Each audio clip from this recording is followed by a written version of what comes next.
ছাত্রদলের যে সন্ত্রাসী চরিত্র, সেই সন্ত্রাসী চরিত্র আবারও সামনে আসলো।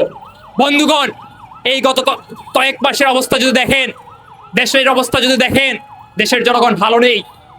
আমরা যদি শিক্ষাঙ্গনের অবস্থা দেখি, শিক্ষাঙ্গনের অবস্থাও দেখব একের পর এক সন্ত্রাসী কর্মকাণ্ড শিক্ষাঙ্গনে পরিচালিত করছে ওই ছাত্রদল এবং ছাত্র শিবিরের সন্ত্রাসীরা।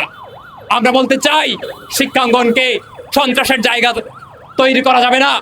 যারা সন্ত্রাস করেছিল এই শিক্ষাঙ্গনে, তারা কিন্তু এই দেশে টিকতে পারে নাই।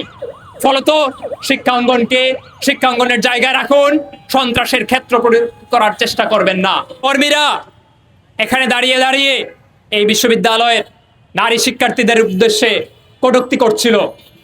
এই কটূক্তির যখন প্রতিবাদ জানানো হয়, তখন তারা সেই কটূক্তির প্রতিবাদে পাল্টা ছাত্র ইউনিয়নের নেতাকর্মীদের উপর সন্ত্রাসী হামলা চালায়।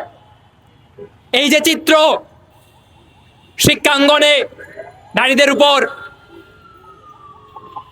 নানান ধরনের যৌন আক্রমণ,